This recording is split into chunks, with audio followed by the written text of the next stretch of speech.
Assalamualaikum warahmatullahi wabarakatuh. Sahabat Curhat Hukum, selamat bertemu kembali dengan saya, Ismail Marzuki, dalam channel Curhat Hukum, Ismail Marzuki. Topik kali ini adalah berkaitan dengan yang sedang ramai dibicarakan tentang rangkap jabatan Ibu Risma sebagai Menteri Sosial dan juga sebagai Wali Kota Surabaya. Pertanyaannya adalah, apakah jabatan rangkap ini sebagai menteri dan juga sebagai wali kota dapat dibenarkan menurut hukum dan perundang-undangan? Nah, pembahasan kali ini lagi-lagi saya hanya akan menyoroti dari sisi hukum. Saya tidak akan masuk ke dalam wilayah politis atau niat apapun yang terkandung dalam kerangkap jabatan yang terjadi pada Ibu Risma. Sahabat Curhat Hukum, sebelum saya lanjutkan, mohon kesediaan untuk like, subscribe, komen, dan share di bawah ini. Sahabat Curhat Hukum, ada satu pernyataan menarik dari Ibu Risma adalah bahwa Ibu Risma setelah dilantik masih mendapatkan izin dari Bapak Jokowi untuk rangkap jabatan. Jadi karena kata Bu Risma ya masih merangkap wali kota Surabaya, jadi sudah diizinkan oleh Presiden untuk merangkap jabatan. Sehingga dengan kata lain, Bu Risma di samping jabatannya sebagai menteri, Bu Risma masih diperbolehkan melakukan tugas-tugas sebagai wali kota Surabaya. Nah, sahabat Curhat Hukum, jika tadi Ibu Risma mengatakan bahwa sudah mendapatkan izin dari Presiden Jokowi untuk rangkap jabatan, sejauh yang kami ketahui bahwa izin dari Presiden, apakah itu tertulis apalagi lisan, bukanlah suatu pembenaran ataulah bukanlah suatu dasar hukum bagi seseorang untuk merangkap jabatan yang diembannya. Ya. Jadi meskipun benar misalnya Jokowi telah memberikan izin, baik dia itu tertulis apalagi lisan, izin ini bukan merupakan dasar hukum bagi Ibu Risma untuk merangkap jabatan. Sahabat Curhat Hukum, larangan rangkap jabatan dapat kita temukan di dalam Undang-Undang Nomor 39 Tahun 2008 tentang Kementerian Negara. Dalam pasal 23 disebutkan bahwa menteri dilarang merangkap jabatan sebagai pejabat negara lainnya sesuai dengan peraturan perundang-undangan. Jadi jelas disebutkan bahwa menteri dilarang merangkap jabatan sebagai pejabat negara lainnya. Lalu di dalam Undang-Undang Nomor 23 Tahun 2014 tentang pemerintahan daerah, dalam pasal 76 disebutkan kepala daerah dan wakil kepala daerah dilarang, di dalam huruf H, dilarang merangkap jabatan sebagai pejabat negara lainnya sebagaimana ditetapkan dalam ketentuan peraturan perundang-undangan. Jadi, dua undang-undang telah secara tegas mengatakan bahwa seorang menteri dilarang merangkap jabatan sebagai pejabat negara lainnya, dan seorang kepala daerah dilarang merangkap jabatan sebagai pejabat negara lainnya. Ya. Apa yang dimaksud dengan pejabat negara? Ya, jadi kalau kita mengacu pada Undang-Undang Nomor 5 Tahun 2014 tentang aparatur sipil negara, di dalam pasal 122 disebutkan yang dimaksud dengan pejabat negara itu antara lain, ya, saya langsung ke huruf M, bupati garis miring wali kota dan wakil bupati garis miring wakil wali kota.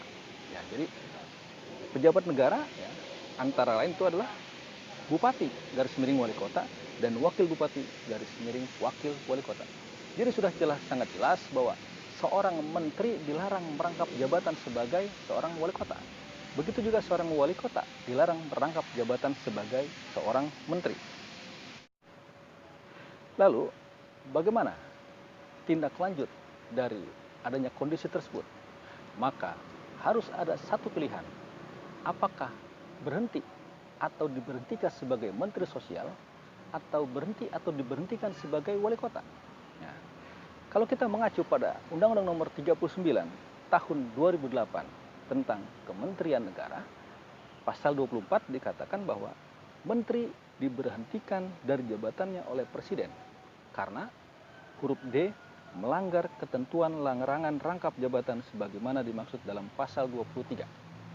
Nah, Kalau kita mengacu pada pasal ini, tentunya agak mustahil Presiden memberhentikan Ibu Risma sebagai Menteri Sosial.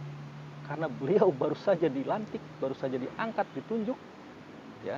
Dan tentunya Bapak Presiden juga mempunyai pertimbangan yang sangat matang untuk menunjuk Ibu Risma sebagai Menteri Sosial. Dengan segala kelebihan yang telah ditunjukkan ketika menjadi Wali Kota Surabaya. Jadi, penggunaan pasal 24 Undang-Undang Nomor 39 tahun 2008 tentang Kementerian Negara ini tentunya bukan merupakan suatu pilihan, yaitu memberhentikan menteri adalah bukan suatu pilihan. Lalu pilihan yang berikutnya adalah pemberhentian atau diberhentikan sebagai wali kota.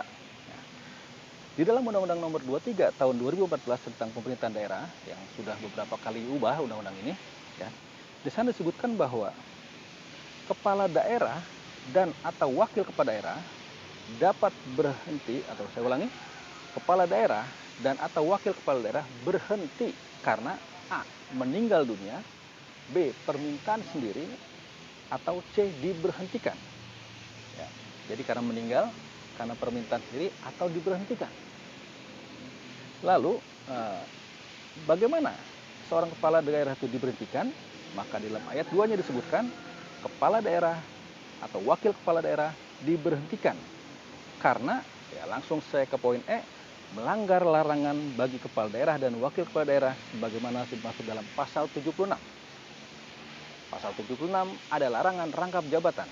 Jadi, seorang wali kota dapat diberhentikan apabila melanggar larangan, yaitu merangkap jabatan wali kota dengan pejabat negara lainnya.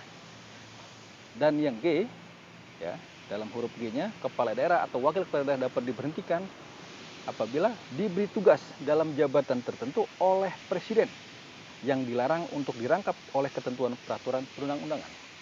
Nah, menurut kami bahwa yang paling mungkin adalah Ibu Risma berhenti dari jabatan sebagai wali kota. Hanya saja tinggal masalah prosedur apa yang dijalankan.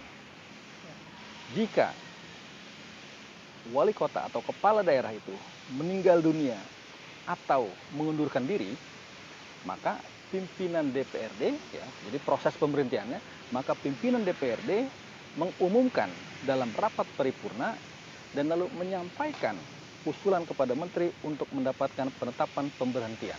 Nah, ini dalam pasal 79 Undang-Undang Pemerintahan Daerah. Jadi jika, ya, pemberhentian kepala daerah itu karena meninggal atau karena mengundurkan diri, maka pimpinan DPRD mengumumkan dalam rapat paripurna DPRD dan menyampaikan usulan kepada menteri untuk mendapatkan penetapan pemberhentian. Akan tetapi jika pemberhentian itu karena adanya pelanggaran yang dilakukan oleh wali kota misalnya, DPRD mengusulkan kepada menteri berdasarkan putusan Mahkamah Agung. Lalu Mahkamah Agung memutus paling lama 30 hari sejak permintaan dari DPRD. Nah, sahabat curhat hukum, apabila langkah yang ditempuh adalah pemberhentian karena Ibu Risma dianggap telah melanggar, ya, undang-undang pemerintahan daerah, maka prosedurnya adalah DPRD harus mengajukan permintaan ke Mahkamah Agung. Nanti Mahkamah Agung akan menilai apakah memang betul telah terjadi pelanggaran yang dilakukan oleh Bu Risma. Ini diwaktukan dalam waktu 30 hari sejak adanya permintaan oleh DPRD.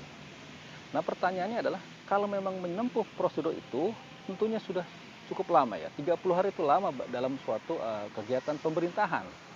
Oleh karena itu ada satu ayat yang mekanisme memang belum dijelaskan dalam Undang-Undang Pemerintahan Daerah, yaitu apabila wali kota tersebut diberikan tugas dalam jabatan tertentu oleh presiden, maka sebetulnya ini adalah juga dapat diberhentikan jika wali kota diberi tugas oleh presiden dalam jabatan tertentu. Permasalahannya adalah dalam undang-undang ini tidak disebutkan secara jelas mekanismenya bagaimana proses pemberhentian seorang wali kota yang diberi tugas oleh presiden dalam jabatan tertentu. Jadi, menurut kami yang lebih indah adalah apabila Ibu Risma mengundurkan diri, ya, tentunya prosesnya lebih mudah, dan setelah itu pimpinan DPRD mengumumkan dalam rapat paripurna dan lalu disampaikan kepada menteri untuk dibuat surat pemberhentiannya. Nah, Yang menarik adalah salah satunya pernyataan dari pihak Kementerian Dalam Negeri yang mengatakan bahwa dengan dilantiknya Ibu Risma sebagai Menteri Sosial, maka Ibu Risma itu sudah berhenti sebagai wali kota. Nah, ini tentunya suatu pernyataan yang perlu pembuktian. Apakah memang betul ada statement atau SK ya, dari pejabat yang menyatakan Ibu Risma berhenti? Karena menurut kami tidak otomatis ya, apabila Ibu Risma diangkat sebagai Mensos, tidak otomatis dia pun diberhentikan sebagai wali kota jika tidak ada surat pemberhentian. Ya, jadi ini yang harus dicermati, bahwa meskipun dia sudah dilantik Mensos, tidak ada satupun yang kita dengar ada statement mengatakan bahwa Bu Risma diberhentikan sebagai wali kota. Sahabat Curhat Hukum, demikian yang dapat saya sampaikan. Semoga bermanfaat sebagai bagian dari wacana kita, berpikir kita. Dan lagi-lagi saya hanya melihat dari sudut hukum. Tentunya silakan berpandangan lain. Semoga apa yang saya sampaikan ini dapat bermanfaat bagi kita semua. Assalamualaikum warahmatullahi wabarakatuh.